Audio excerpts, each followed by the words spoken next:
I'm Arwyn Wildingway, and I've been a master gardener for the past 13 years, and I'd like to share some tips with you. Hi, now we're going to talk about container planting. You can do a lot with containers no matter where you live. You can have one on your porch, in an apartment building, you can have them on your patios, you can have them on your driveways, you can have them all kinds of places. So containers are very versatile. So it's fun to plant them up. And you can use a lot of different things for a container. You can use just your standard black pot and you mix different things in there, or just have one plant in the pot. You can use terracotta planters, those clay pots. If you do that, just be aware that they dry out very quickly. So you want to water them very often if you use an unglazed terracotta pot. I like to use as big of a pot as I can because it gives the roots more places to go, and it keeps the soil more, the moisture more even if it's a bigger pot.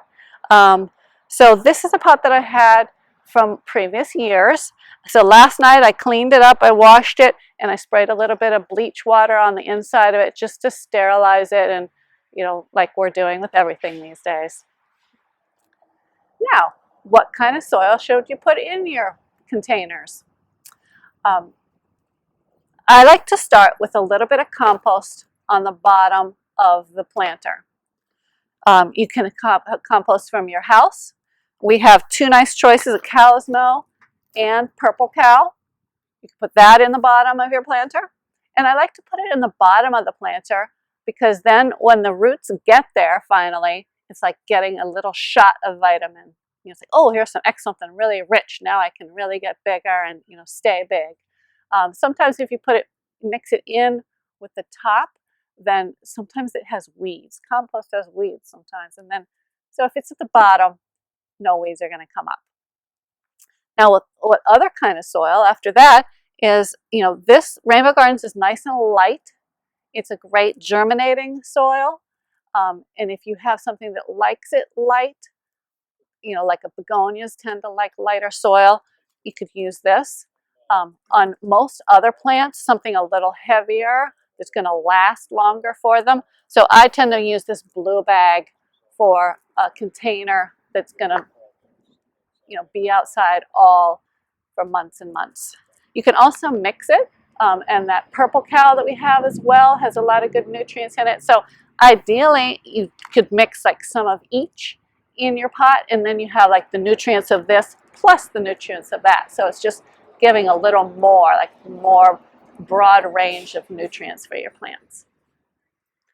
So after you know which containers you're going to use, I want you to just double check that they have good drainage on the bottom, that the water can flow out of the bottom, and that you have a bottom to catch it, so like a saucer to catch the water.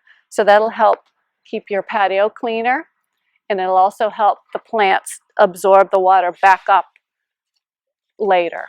Give them a little bouncing area to absorb the water back up. Now, if you have a really large pot, like we have on the patio here at the Co+op, those are so big, you don't really need soil in that whole pot. You can fill up the bottom part with like a light material, like a styrofoam or like a packing peanuts or something, just to keep the whole thing a little bit lighter. The roots, you're not going to absorb anything from there. That's good for ornamentals. And also, it makes it easier to move. Like if you want to be able to move your planters in different times, you can also get little rolly bottoms, so you can roll them around to different areas. So we're getting ready to transplant, and we let the plants get a little bit dry. It's easier to get them out of their pots if they're a little bit dry. And some plants you can split up and put little chunks. So like this one is pretty thick. I would rip this into as many pieces as I wanted, like at least 2, and put one here, one here. You could put one all around the edge. So some plants you can do that with. So, and this is one of them. If you'd like to know more about transplanting, you could reference a previous video on transplanting. It tells you more details about how to do that specific aspect of this job.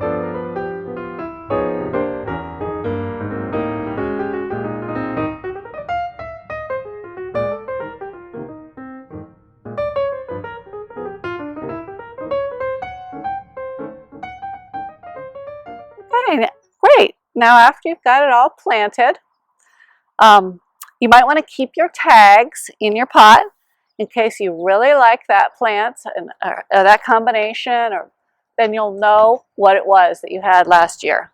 So I like to recommend keeping your tags in the pot.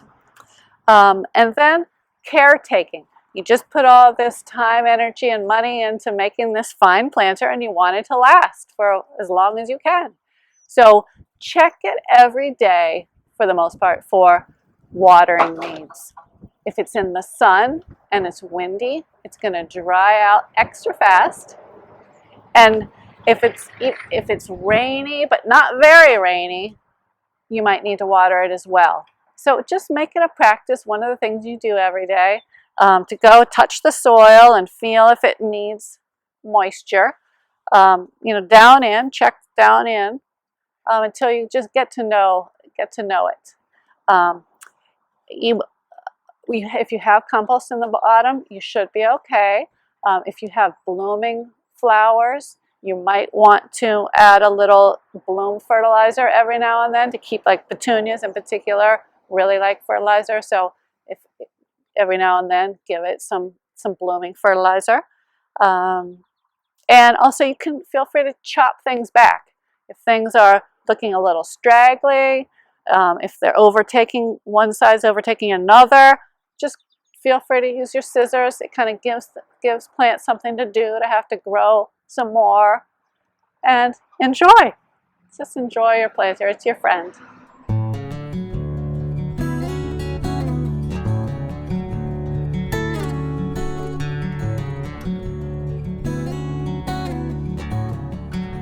Thanks for watching the video.